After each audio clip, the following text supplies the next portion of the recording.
Bom, então agora o capítulo 4 fala sobre o corpo vivo, né? Que o fato do homem ser material é evidente. No entanto, nós temos uma consciência de que nós não somos exclusivamente materiais, né? Esse fato ele é bem evidenciado porque o homem tem inteligência e vontade. Então, o que nos leva a descobrir a importância na totalidade do nosso ser, né? Nós definimos a alma como forma substancial e como um primeiro princípio das atividades de um ser vivo, né? Então, significa que o corpo, ele recebe vida e movimento da alma, né? Então, quando nós falamos de corpo com referência aos seres vivos, nós estamos nos referindo a algo muito diferente de uma matéria inerte. Nós estamos falando de um conjunto de elementos, materiais, regulados por esse princípio vital que é a alma.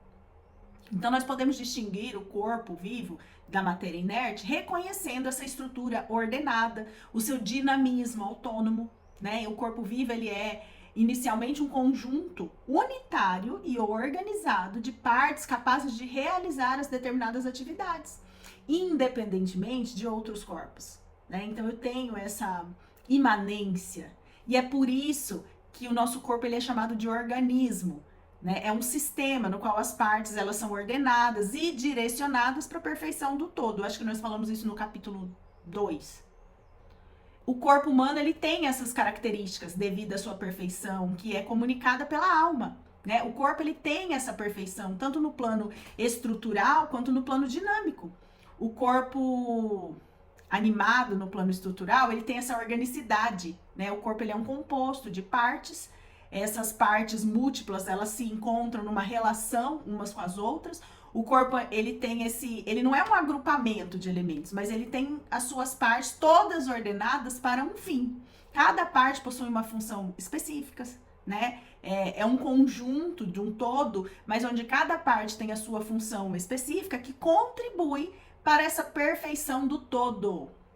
E quanto mais complexo é esse ser vivo, mais complexa é essa estrutura corpórea, né? O corpo vegetal, por exemplo, é muito simples, é raiz, caule, folhas, flores. O corpo animal ele já é mais complexo, porque ele tem aparelho digestivo, reprodutivo, sistema nervoso, mas o corpo humano, ele tem uma estrutura notável, ela é muito complexa, ela é muito elevada, né? O corpo humano ele tem sistema nervoso com ligações neurais, ele tem articulação, ele tem sistema respiratório, sistema de imunidade, sistema nervoso central, né? Então o corpo humano ele tem muitas complexidades e nós precisamos entender o homem como um todo. O corpo animado no plano dinâmico ele tem uma intencionalidade, né? Nós podemos afirmar que o corpo ele é um sistema orgânico, né? E que essas partes do corpo elas têm funções e finalidades. Todos os elementos são interdependentes, ainda que a relação de uma parte com a outra não seja imediata, né? Nós temos dependência de uma parte, porque todas as partes têm que fazer a sua função na forma correta para que a finalidade seja cumprida. Então, no homem, nós temos uma abertura com nível de amplitude máxima, que Anaxágoras, que foi o primeiro filósofo a estabelecer uma relação, um vínculo entre a capacidade intelectual e o uso das mãos do homem, ele dizia que o homem é o mais sábio porque possui mão. E aí vem Aristóteles e diz que o homem possui mãos porque é o mais sábio, afirmando que a mão é um instrumento. E de fato, a mão é um instrumento, né? Capaz de fazer uso de várias coisas, né? Ao mesmo tempo, nós também temos o bipedismo, que é uma condição indispensável para que a gente possa usar as nossas mãos, né? Então, qualquer parte do corpo tem uma relação com outra, é uma estrutura para cumprir as funções.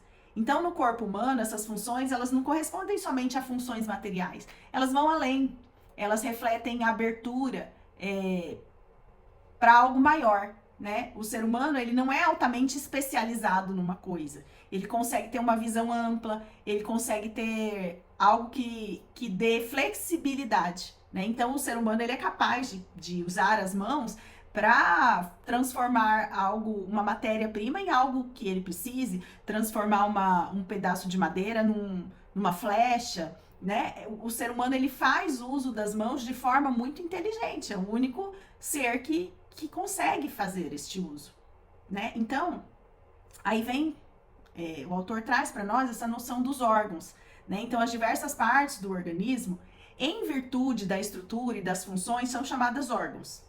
E todo ser vivo se desenvolve por meio dessas partes diferenciadas e adequadas umas às outras a uma nossa constituição física. A atividade de uma parte do corpo, ela se movimenta, se manifesta para que a finalidade do corpo como um todo seja cumprida. Então, para as funções cognoscitivas e tendenciais, elas requerem mais complexidade dos órgãos, né? Aristóteles falava dessa mediedade, que é o justo equilíbrio na composição dos órgãos, que nos permite a acertar e a reagir de forma adequada aos estímulos, né? O equilíbrio das nossas capacidades, das nossas funções. Então, a natureza humana é material, mas não é puramente material e nem puramente espiritual. Ela é uma realidade composta de um princípio material e espiritual, né? Que é o ilemorfismo que nós falamos no capítulo anterior. Então, a alma e o corpo, eles estão unidos como partes integrantes de uma única substância, que é o homem. Como nós vimos, o homem é uma composição de matéria-prima com forma substancial. E a matéria-prima mais a forma substancial, elas juntas formam a substância homem. Aí nós temos os acidentes, que é inteligência e vontade, e isso faz toda essa constituição do ser humano. Então, é muito mais do que razão, é muito mais do que intuição, né? O homem, ele tem a inteligência e a vontade, e ele pode deliberar voluntariamente. Essa habilidade de refletir sobre as opções, avaliar, essa capacidade, ela é da natureza racional do ser humano, indicando que o homem ele é um agente capaz de autodeterminação e não simplesmente um produto do meio, não simplesmente um amontoado de matéria. Então, Aristóteles, ele distinguiu 4 tipos de causa, que é a causa material, a causa formal, a causa eficiente e a causa final. São 4 causas que Aristóteles colocou para que a gente consiga ter essa compreensão do homem como todo, né? Então, nós temos a causa material. Causa material é do que a coisa é feita. No caso do homem, o homem é feito de carne, de osso, né? Causa material mesmo, a matéria. A causa formal é o meio através do qual se interage com a realidade, né? Então, a realidade entra e o processo e coloca um bem para fora a partir disso. No caso do homem, essa causa formal são as 7 faculdades da alma, que também são chamadas de potências operativas, que podem se atualizar, né? Então, o homem está sempre em movimento, e é um movimento buscando o seu fim último. O que é o fim último do homem? O fim último do homem é ser feliz, é voltar a Deus, ser feliz, viver de forma plena. O que é causa eficiente? Causa eficiente é quem fez a coisa. O homem é feito por Deus, então existe um ser para que eu seja. O homem é feito por Deus, o homem é criatura de Deus. E a causa final é para que a coisa é feita. Então, nós podemos observar que o homem, ele vive sempre buscando algo, que é a felicidade. E a felicidade é a finalidade do homem. É ser feliz contemplando a verdade, conhecendo, amando e louvando a Deus. Porque se eu vivo conforme a minha finalidade, eu consigo viver plenamente, eu consigo ser feliz. Então, essas 4 causas juntas, elas fornecem uma explicação completa do porquê e como algo existe. Porém, hoje, a psicologia moderna, ela está se esquecendo dessa causa eficiente e da causa final. A psicologia moderna tem considerado praticamente a causa material. E aí eu olho para essa pessoa que está diante de mim no ambiente terapêutico, eu quero medi-la, eu quero trazer um conjunto de técnicas, eu quero trazer um monte de teoria, eu quero tratar aquela pessoa como se todas as pessoas fossem a mesma coisa, um amontoado de matéria. E não é isso, não é sobre técnica, não é sobre teoria, é sobre um encontro. Eu estou ali para ter um encontro com aquela pessoa. Então, primeiro, eu vou aplicar tudo isso em mim. Nós estamos falando enquanto terapeutas, né? Primeiro, eu vou aplicar todo esse conhecimento em mim e depois eu tenho um encontro com outro. E toda vez que eu tenho essa oportunidade de ampliar o meu horizonte de entendimento, de compreensão, eu consigo ter um trabalho mais eficaz nessa intervenção do terapêutica. E aí eu consigo trazer o meu paciente para uma realidade onde ele consiga articular melhor essa tensão que é a vida. Então, hoje todo mundo quer se afirmar, as pessoas têm essa, se faz sentir, faz sentido, eu quero ser o que eu quiser, e se esquecem que nós somos criaturas. Acabam não querendo fazer um papel de criatura, de ser criado por Deus, de ser dependente de Deus, de olhar qual é a nossa finalidade última. E aí as pessoas buscam tantas soluções em lugares tão absurdos às vezes e não conseguem preencher o vazio que elas têm dentro delas. E aí a gente fica sempre patinando nesse lugar. Então, nós temos que entender que o homem não é só matéria, e que o homem não é só alma, mas que o homem é um conjunto. O homem é esse ser todo criado por um Deus. Então, nos seres vivos, o corpo ele é um organismo, né? As partes são estruturadas, sincronizadas entre si, cada parte tem a sua função, tem a sua finalidade e elas têm uma intencionalidade no sentido de que elas são pré-ordenadas para um objetivo específico, né? Aí nós temos, sobre a causa final do homem, Santo Agostinho tem uma frase que diz assim: fizeste-nos para vós, e o nosso coração está inquieto enquanto não repousa em vós.